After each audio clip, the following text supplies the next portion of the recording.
हरिओम। नमस्कार मित्रों, प्रणाम, जय श्री राम, जय बद्री केदार। मित्रों, एक बार पुनः आपका स्वागत कर रहा हूँ श्री शिव शक्ति आध्यात्मिक चैनल पर, जहाँ पर कि मैं आपको ज्योतिष से संबंधित, आध्यात्म से संबंधित छोटी छोटी और महत्वपूर्ण जानकारियाँ उपलब्ध कराता हूँ। इसी कड़ी में आज मैं चर्चा करूंगा बृहस्पति ग्रह के बारे में।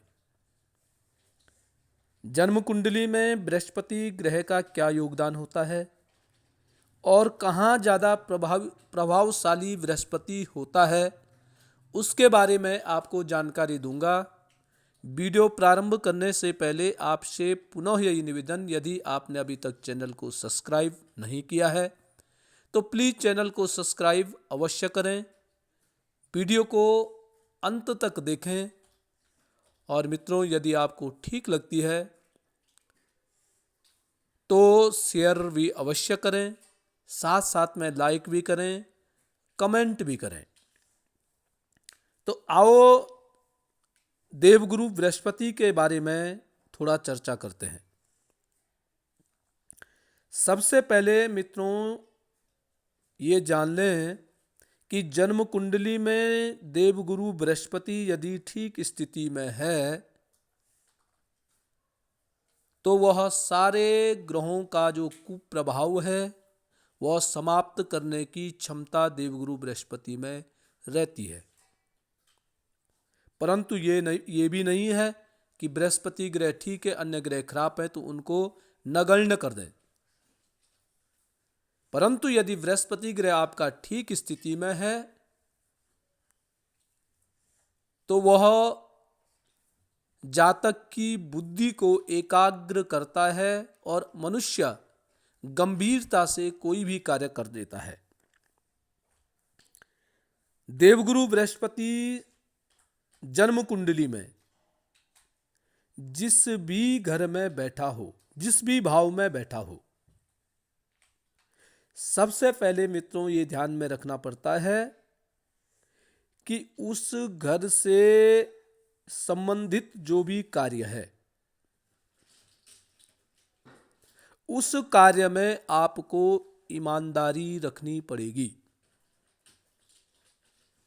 जन्म कुंडली में बृहस्पति ग्रह जिस भाव में बैठा हो या बृहस्पति ग्रह जन्म कुंडली में जिस भाव से संबंध रखता हो या बृहस्पति ग्रह की जिस भाव में दृष्टि हो रही हो, दृष्टि पड़ रही हो, उस भाव से संबंधित जो भी कार्य है उस कार्य में जातक को ईमानदारी बरतनी पड़ेगी। यदि वो उस भाव से संबंधित कार्य में ईमानदार नहीं है तो उस भाव से संबंधित कार्य में उसको सम्मान नहीं मिलेगा, वर्गत नहीं होगी और कठिनाइयों का सामना करना पड़ेगा। दूसरी बात कि जन्म कुंडली में देवगुरु बृहस्पति जिस घर में बैठे हैं उस घर से संबंधित जो भी रिश्ते बनते हैं उस रिश्ते के प्रति आपको सम्मानित होना पड़ेगा। उस रिश्ते के प्रति आपको ईमानदार रहना पड़ेगा। यदि आपका बृहस्पति जन्म कुंडली में पंचम भाव में बैठा हुआ है तो पंचम भाव का रिश्ता क्या है?